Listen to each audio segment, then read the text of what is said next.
요한일서 4장 오늘 7절부터 21절 같이 읽어보겠습니다. 시작. 사랑하는 자들아, 우리가 서로 사랑하자. 사랑은 하나님께 속한 것이니 사랑하는 자마다 하나님으로부터 나서 하나님을 알고 사랑하지 아니하는 자는 하나님을 알지 못하나니 이는 하나님은 사랑이심이니라. 하나님의 사랑이 우리에게 이렇게 나타난 바 되었으니 하나님이 자기의 독생자를 세상에 보내심은 그로 말미암아 우리를 살리려 하심이라.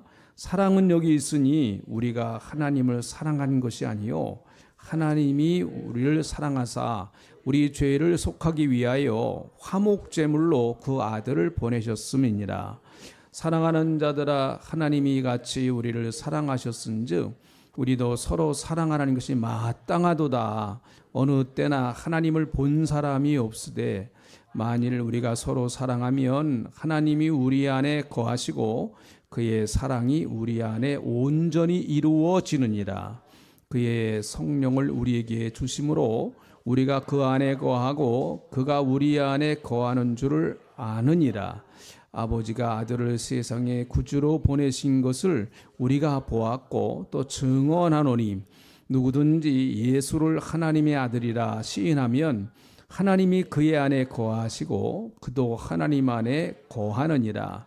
하나님이 우리를 사랑하시는 사랑을 우리가 알고 믿었노니 하나님은 사랑이시라. 사랑 안에 거하는 자는 하나님 안에 거하고 하나님도 그의 안에 거하시느니라.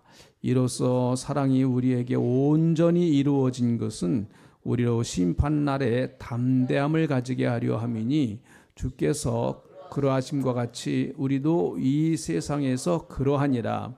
사랑 안에 두려움이 없고 온전한 사랑이 두려움을 쫓아나니 두려움에는 형벌이 있습니다. 두려워하는 자는 사랑 안에서 온전히 이루지 못하였느니라. 우리가 사랑하면 그가 먼저 우리를 사랑하셨음이니라. 누구든지 하나님을 사랑하노라 하고 그 형제를 미워하면 이는 거짓말하는 자니 보는 바 그 형제를 사랑하지 아니하는 자는 보지 못하는 바 하나님을 사랑할 수 없느니라. 우리가 이 계명을 주께 받았나니 하나님을 사랑하는 자는 또한 그 형제를 사랑할지니라. 아멘.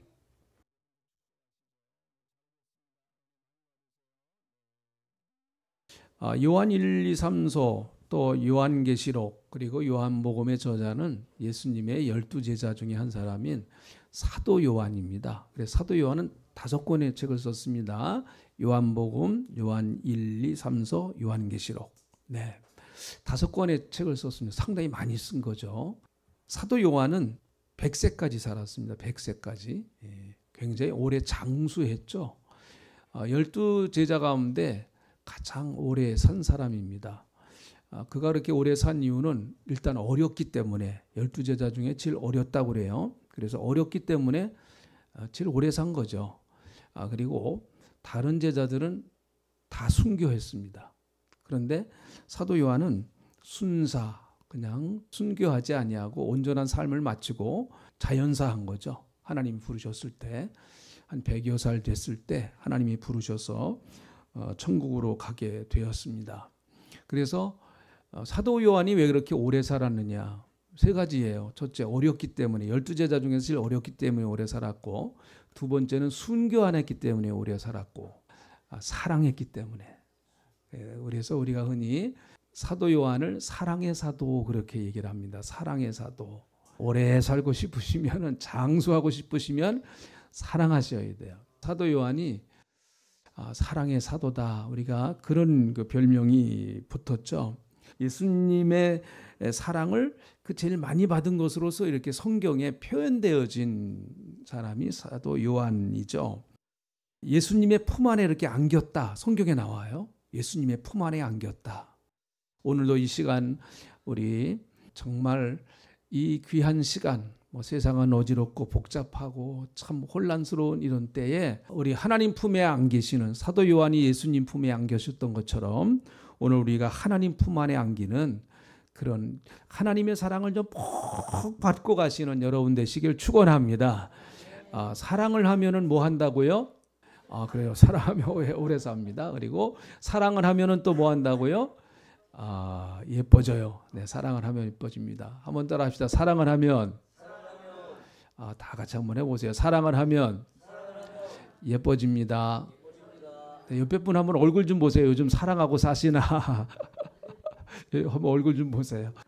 예수님 품 안에 이렇게 안겨서 사랑을 제일 많이 받았습니다. 아마 예수님이 12제자 중에서 제일 어리기 때문에 특별히 더 이렇게 사랑의 표현을 많이 주신 것이 아닌가 이런 생각을 해봅니다. 사도 요한의 그 말년을 보면 그가 설교를 할 때 늘 뭐 다른 설교하지 않냐고 성도 여러분 서로 사랑하시기 바랍니다. 그 설교만 했다고 그래요. 그래서 오늘은 요한 사도께서 무슨 설교를 하실까 다 이렇게 집중하고 또 보는데 그날도 변함없이 사랑하는 성도 여러분 서로 사랑하시기 바랍니다 하는 그런 설교를 계속 했다고 합니다. 오늘 이 본문 말씀에서 참 이 본문 말씀은 우리가 제일 좋아하는 말씀들이 다 여기 아주 집약되어 있어요. 사실은요. 이 오늘 읽은 이 본문 말씀에서 우리 마음속에 감동이 되지 아니하는 구절이 거의 없을 정도로 그렇게 아주 집약되어져 있는 말씀이죠. 특별히 8절에 있는 말씀 참 많은 사람들이 좋아합니다. 저도 역시 좋아하고요. 4장 8절 네, 같이 읽어봅니다. 시작. 사랑하지 아니하는 자는 하나님을 알지 못하나니 이는 하나님은 사랑이심이니라. 네, 너무 참 하나님은 사랑이심이니라. 한번 해보시죠. 시작. 하나님은 사랑이심이니라. 네. 이것보다 참 우리 마음을 따뜻하게 해주는 또 포근하게 해주는 말씀이 없다고 봅니다. 여러분, 이 세상에 사랑이 필요하지 않은 곳도 없고요. 사랑이 필요하지 않은 사람도 없습니다. 어떤 사람도 사랑은 다 필요합니다. 어느 장소든지 사랑은 다 필요합니다. 어느 가정이든지 사랑이 필요 없는 가정이 어디 있겠어요. 또 어느 교회든지 사랑이 필요하지 아니한 교회가 어디 있겠습니까? 어느 단체든지 어느 집단이든지 어느 국가든지 나라든지 사랑이 없다고 하면 여러분 어떻게 사람이 살겠습니까? 여러분의 가정에 만약에 다른 것이 다 채워졌어요. 뭐 물질도 많이 채워지고 그리고 또 집에 사는 것도 괜찮고 여러 가지 다 모든 것이 구비되어져 있는데 사랑이 없어요. 참 살기 힘들 겁니다. 살기 힘들 거예요. 그만큼 사랑은 사람을 생존시키는 비결 가운데 하나입니다. 사람은 사랑을 먹고 살아가는 거죠. 그래서 사도 요한이 발견한 하나님은 사랑의 하나님이에요. 그래서 사도 요한을 우리는 사랑의 사도다 그렇게 말합니다. 그래서 사도 요한의 이미지는 따뜻한 남자 같은 이미지예요. 따뜻한 남자, 부드러운 남자 이런 이미지를 갖고 있습니다. 사도 요한은요. 그래서 사람은 여러분 정의로운 사람도 필요하지만 참 사랑이 있는 사람을 이 시대는 절실히 필요로 하는 그런 시대라고 봅니다. 사람은요 옳고 그름과 정의를 부르짖는 사람들에게 가서 도움을 요청하기보다는 사람은 사랑이 있는 사람에게 가서 도움을 요청합니다. 그게 인간의 본능이라고 봅니다. 그래서 하나님은 사랑이시다라고 하는 이 사도 요한의 하나님에 대한 소개는 정말 우리들에게 복음 중에 복음이라고 볼 수가 있겠죠. 여러분 성경에서 사랑에 대해서 제일 아름답게 기록해 놓은 장이 이제 고린도전서 13장이죠. 그래서 고린도전서 13장을 사랑의 장 그렇게 얘기를 합니다. 사랑장 그렇게 얘기를 합니다. 그런데 오늘 이 본문 말씀 7절부터 21절에 나오는 이 본문 말씀을 제2의 사랑장이다 이렇게 얘기를 하고 있습니다. 7절부터 21절까지는 총 몇 절이죠? 그러니까 총 몇 절이에요? 몇 절이에요? 네, 14절밖에 안 되는 이 짧은 본문인데요. 여기에 사랑이라고 하는 단어가 29번 나옵니다. 14절 되는 이 짧은 장에 사랑이라고 하는 이 단어가요 29번 나와요. 29번. 대단히 많이 나온 거예요. 이것보다 많이 나오는 성경 어디에도 본문이 없습니다. 사랑장이라고 하는 고린도전서 13장도 이렇게 사랑이라고 하는 단어가 그렇게 많이 나오질 않아요. 이 본문 말씀이 사랑이라고 하는 단어가 제일 많이 나오는, 성경에서 제일 많이 나오는 본문이에요. 그래서 적어도 정말 사랑이 뭐냐라고 하는 것을 알려고 한다고 하면 우리는 이 본문으로 돌아갈 수밖에 없다라는 얘기죠. 왜 그런가 하면 사랑을 제일 많이 얘기해 놓은 본문이기 때문에 그렇습니다. 요한 1서에는 사랑이라고 하는 단어가 전체 49회 등장합니다. 그걸 본다고 하면 사도 요한은 정말 우리가 말하는 대로 사랑의 사도다라고 말할 수 있을 것 같습니다. 그는 정말 사랑으로 충만했던 그런 사도였습니다. 여러분, 사도 요한이 그 당시에 목회를 하던, 또 사도 요한이 사도로서 사명을 감당하던 그 당시의 시대상을 볼 때, 교회의 모습을 볼 때 교회는 굉장히 어려웠던 시대였습니다. 지금 우리가 교회가 여러 가지 힘들고 어려운 일이 있다고 하지만 1세기의 교회보다는 훨씬 더 어렵진 않습니다. 그 당시에는 일단 외부에서는 기독교를 엄청나게 박해를 합니다. 예수 믿는 사람들 잡아다 죽이기도 하고, 또 예수 믿는다고 하는 이유 때문에 재산도 다 몰수를 당하고 이런 어마어마한 핍박이 있었던 때였고, 또 예수 믿는 것 때문에 세상의 부귀영화를 포기해야 될 수밖에 없는 그런 상황. 그래서 믿는 사람들 중에 상당히 많은 사람들이 가난한 사람들이 많았습니다. 물질적인 어려움, 또 외부적인 핍박, 이런 여러 가지 어려운 상황 가운데 있는 그 초대교회를 향해서 하나님은 그들을 향해서 사도 요한을 통하여 여러분, 하나님은 사랑이십니다 라고 그렇게 선포를 하고 있습니다. 오늘 이 시간에 우리의 삶도 그렇게 녹록지를 않아요. 대한민국 그렇게 만만한 나라가 아닙니다. 만만한 나라가 아니에요. 우리나라는 여러 가지 참 많은 굴곡이 많은 나라입니다. 그래서 우리 대한민국의 그 문화를 한마디로 딱 표현하는 단어가 있죠. 한국 문화는 무슨 문화라고요? 한해 문화다. 한해. 이 한맺힌 문화라고 하는 거예요. 한맺힌 문화다. 그래서 우리 민족은 마음속에 다 한을 가지고 있습니다. 그러므로 우리나라 사람들만이 가지고 있는 특별히 여성분들이 가지고 있는 가슴앓이 하는 그 병을 무슨 병이라 그래요? 화병이라. 가슴앓이 병이 아니에요. 화병이라 그러죠. 화병. 여기 여자분들이요 다 화병이 있습니다. 함부로 건드리면 큰일 납니다. 이거 터졌다 그러면요 막을 방법이 없어요. 이거 화병 한번 터졌다 그러면 누구도 못 막습니다. 막을 방법이 없어요. 그만 한국 사람들은 굉장히 뭔가에 한에 맺혀 있기 때문에 그런 것이죠. 지금 우리 사회가 여러 가지 참 복잡하고 힘들고 어렵고 참 갈기갈기 나눠져 있고 그렇습니다. 이럴 때 과연 여러분, 교회가 세상을 향해서 하나님은 사랑이십니다, 정말 하나님의 사랑이 이 민족의 답입니다라고 그렇게 우리가 자신 있게 외칠 수 있을까? 예. 아직도 이 세계를 움직이는 힘은 사랑입니다라고 말했던 그 마틴 킹 루터 목사의 말처럼 미국의 그 흑백 문제가 심각하게 어려울 때, 흑인들이 인권과 자유를 주장하면서 그렇게 데모를 하고 그럴 때 마틴 루터 목사가 그 주도해서 한 거 아닙니까? 킹 목사가 주도해서요. 그 수많은 몇백만 명의 흑인들이 나와서 데모를 할 때 그거 외쳤던 것이 바로 비폭력 운동이잖아요. 여러분, 절대 폭력 쓰면 안 됩니다. 돌 던져도 안 되고요. 그리고 또 무기를 써도 안 됩니다. 총을 써도 안 됩니다.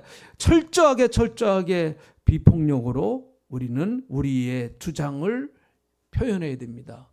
여러분, 사랑이 이겨요. 폭력이 잠깐 이기는 것 같지만 여러분, 사랑이 이깁니다. 예수 그리스도를 십자가에 못 박았던 그 어마어마한 권력자들, 그리고 그 당시에 로마의 권력, 지금은 다 흩어져 버렸습니다. 다 여러분 흔적도 없이 흩어져 버렸지만 십자가에서 달리셔서 우리에게 하나님의 사랑을 보여주신 그 그리스도의 십자가의 사랑은 도도하게 지금도 흘러가고 있습니다. 우리는 그 십자가 밑에 그 사랑에 감동돼서 우리가 하나님 앞에 나와서 이렇게 예배드리는 거 아닙니까? 사랑이 이깁니다. 그리스도의 사랑이 이기는 거죠. 한번 따라 합시다. 그리스도의 사랑이 이긴다. 네. 한번 우리 아멘 크게 하시죠. 아멘. 다시 한번 아멘 크게 하시죠. 아멘. 네. 그리스도의 사랑, 하나님의 사랑이 이긴다. 초대교회에 여러분 수많은 성도들이 뭐 카타콤이나 이런 데 가서 숨었다가 발견되고, 그리고 원형극장에서 그렇게 비참하게 사자의 밥이 되면 막 찢겨나가고 말이죠. 그걸 보면서 즐거워하던 그 로마의 군중들, 그들은 다 나라도 없어져 버리고 전부 흔적도 없이 사라져 버렸지만은, 그러나 사자밥에 찢기면서 믿음을 지키면서 그리스도의 사랑을 전했던 하나님의 사랑은 지금도 흘러가고 있어요. 로마는 무너졌지만 하나님의 사랑은 영원한 거예요. 영원한 겁니다. 그래서 잠깐 여러분, 하나님의 사랑, 그리스도의 십자가의 사랑이 멈추는 것 같고 지는 것 같지만 그렇지 않아요. 결국은 그리스도의 사랑이 이기게 되어 있습니다. 그러므로 교회는 끝까지 좀 멍청하다고 할 정도로, 예수 믿는 사람들은 끝까지 좀 어리석어 보일지 모르지만 그리스도의 사랑으로 나가는 거예요. 그리스도의 사랑으로 끝까지 나가는 거예요. 예수의 사랑으로. 한번 따라합시다. 예수의 사랑. 다시 한번 시작. 예수의 사랑. 네, 그 사랑이 승리하게 되는 겁니다. 네. 오늘 그러기 위해서는 저와 여러분이 먼저 예수님의 사랑에, 하나님의, 사도 요한이 정말 예수님 품 안에 푹 안겨서 그 사랑이 예수님의 심장에서 뛰는 그리스도의 사랑을 받았던 것처럼, 오늘도 우리가 정말 주님의 사랑의 품 안에 안겨서 예수님의 그 십자가의 사랑에 그 감격을 한번 다시 우리의 심령 가운데 부어지는 그런 시간 될 때 우리도 나가서 그 사랑으로 사랑을 할 수 있지 않을까. 저는 이 시간에 하나님의 사랑을 여러분이 먼저 받기를 예수님의 이름으로 축원합니다.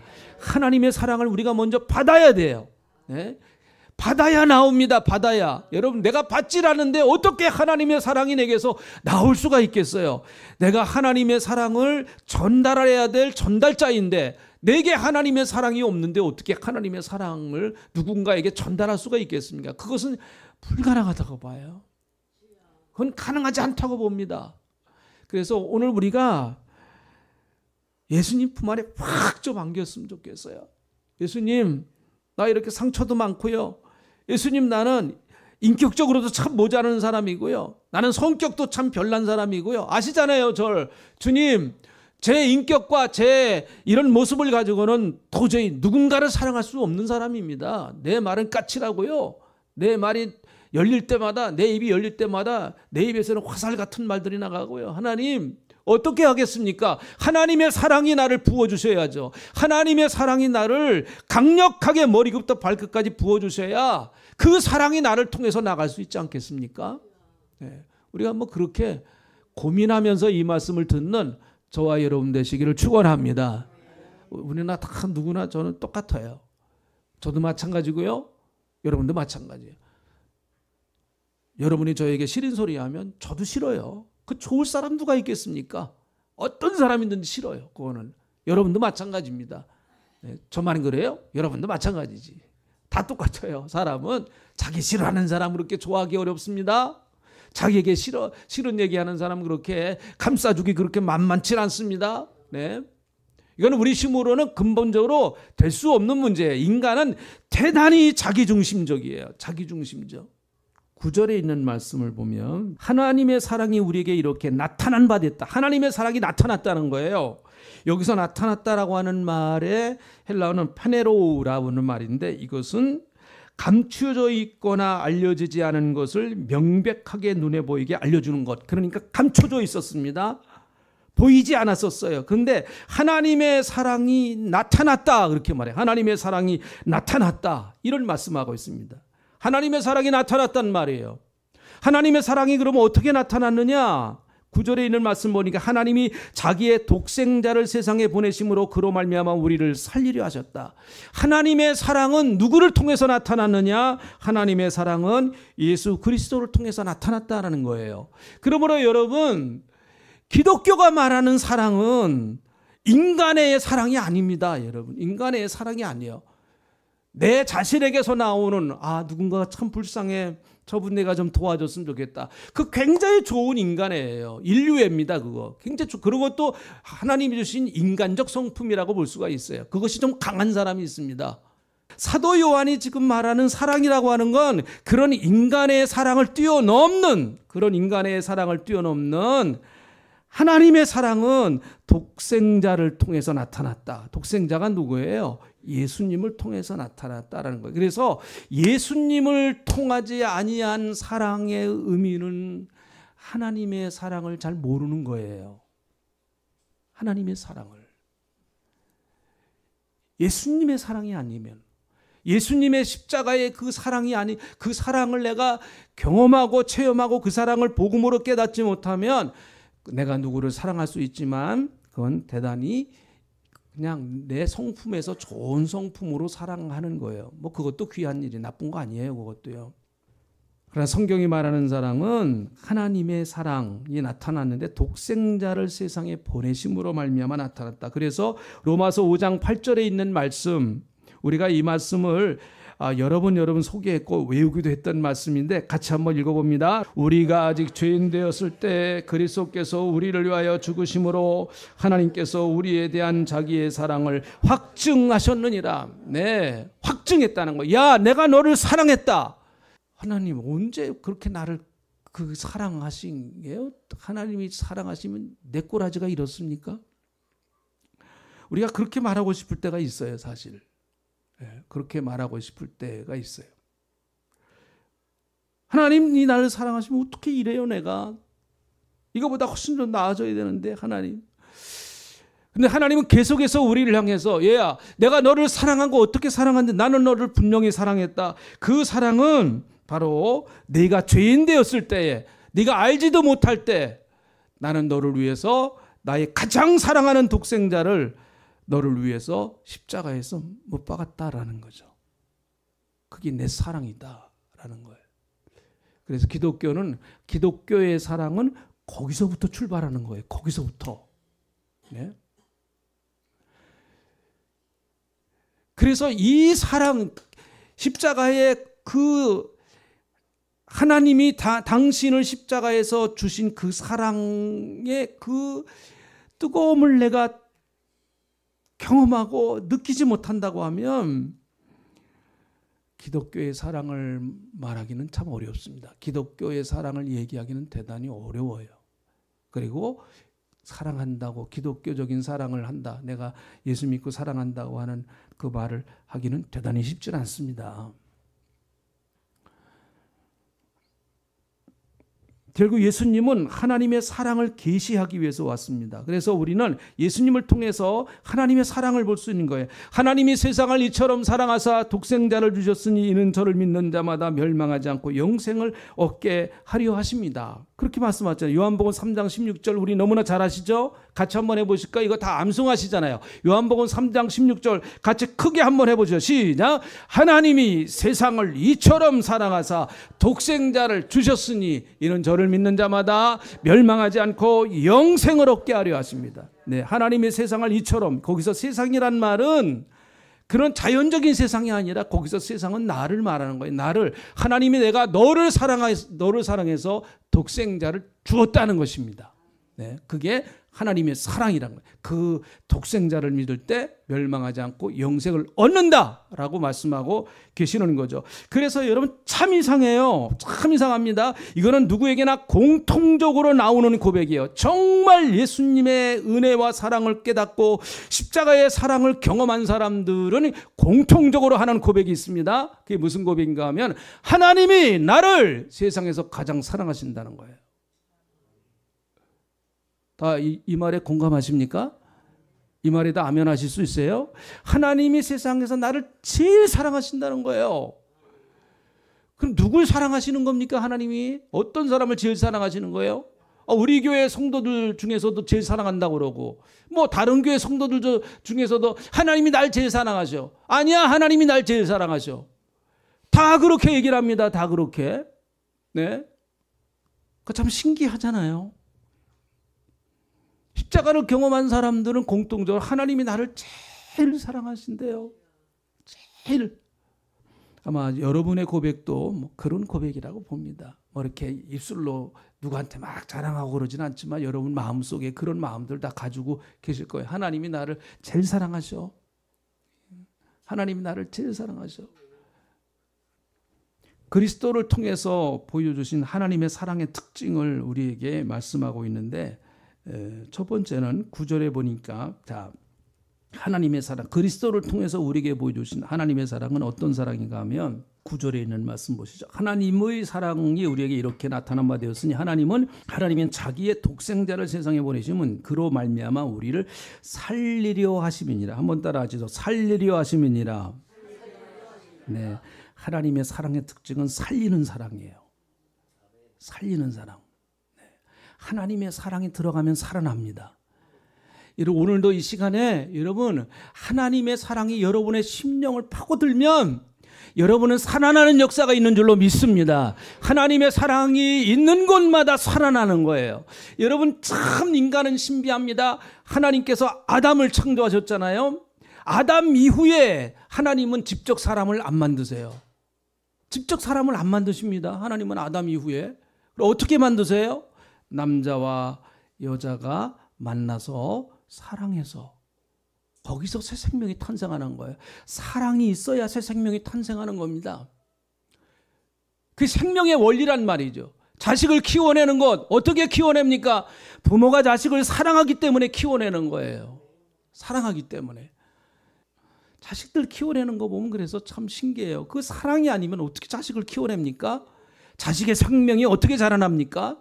부모가 거기다가 정말 사랑으로 생명을 불어넣지 않으면 어떻게 자식의 생명이 자라날 수가 있겠습니까? 똑같습니다. 하나님의 사랑을 우리가 받지 않냐고는 하나님의 사랑이요, 특별히 예수 그리스도께서 십자가에서 죽으셔서 피 흘리심으로 말미암아 그 사랑이 우리 안에, 피라고 하는 건 생명이잖아요. 그 생명이 우리 안에 뚫고 들어왔을 때 우리의 생명이 다시 살아나는 그런 역사가 있는 거 아니에요? 그래서 에베소서 2장 1절에 보니까 그는 허물과 죄로 죽었던 너희를 살렸다. 죽음이라고 하는 것은 하나님과 단절을 말하는 거예요. 단절. 그러나 예수 그리스도께서 3일 만에 부활하심으로 말미암아 우리로 하여금 다시 새로운 생명을 얻을 수 있는 영원한 생명을 얻게 된 것이죠. 그래서 요한일서 5장 11절부터 12절에 있는 말씀 같이 읽어보겠습니다. 또 증거는 이것이니 하나님이 우리에게 영생을 주신 것과 이 생명이 그의 아들 안에 있는 것이니라. 아들이 있는 자에게는 생명이 있고 하나님의 아들이 없는 자에게는 생명이 없느니라. 아멘. 아들이 있는 자에게, 여기서 아들은 예수님을 말씀하는 거죠. 예수님, 아들이 있는 자에게는 생명이 있다라고 말합니다. 왜 그럴까요? 예수 그리스도의 생명이 우리 안에 들어왔기 때문에 우리가 생명이 있는 거예요. 우리가 다시 살아나는 것입니다. 할렐루야. 그래서 예수 믿는 사람들은 거듭난 사람, 위로부터 새로운 생명이 들어온 사람, 그 생명을 가지고 우리는 살아가는 거예요. 하나님의 사랑이 왔기 때문에 하나님의 사랑은 살려내는 생명입니다. 그러므로 여러분, 우리 예수 믿는 사람들은 사람 죽이는 일 하면 안 돼요. 절대. 사람 힘들게 하는 편에 서면 안 됩니다. 어떻게든 사람 살려내는 편에 서야 돼요. 사람은 그 사람을 격려하기보다는 정죄하기가 훨씬 쉽습니다. 훨씬 사람은 그게 편하고 쉬워요. 남 잘못되는 거 말하기 너무 재밌습니다. 얼마나 재밌는지요?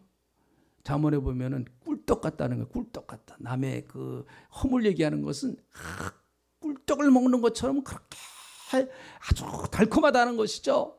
잠언에서 솔로몬이 인간의 심리를 너무 잘 파악해서 그렇게 아주 잘 써놨어요. 보니까 우리 예수 믿는 사람들은 정말 하나님의 사랑을 받은 사람이기 때문에 하나님의 사랑을 받은 사람들은 다른 사람을 살려내는 역사, 할렐루야, 그런 은혜가 꼭 여러분에게 있으시기를 주님의 이름으로 축복합니다. 그래서 하나님의 사랑은 서로 화목해 하는 사랑이에요. 보니까 자, 우리 10절에 있는 말씀, 두 번째 하나님의 사랑은 화목하게 하는 사랑이다. 10절에 있는 말씀 읽습니다. 시작. 사랑은 여기 있으니 우리가 하나님을 사랑하는 것이 아니요 하나님이 우리를 사랑하사 우리 죄를 속하기 위하여 화목제물로 그 아들을 보내셨다. 그렇게 말하잖아요. 하나님의 사랑은 화목하게 하는 사랑이라는 거예요. 사탄의 역사는 갈라지게 하는, 분열시키는 거예요. 그래서 유다서 1장 18절부터 19절에 있는 말씀을 보니까 이런 말씀이 있습니다. 그들이 너에게 말하기를 마지막 때에 자기의 경건치 않은 정욕대로 행하여 조롱하는 자들이 있으리라 하였으니 이 사람들은 분열을 일으키는 자며 육에 속한 자며 성령이 없는 자니라 이렇게 말해요.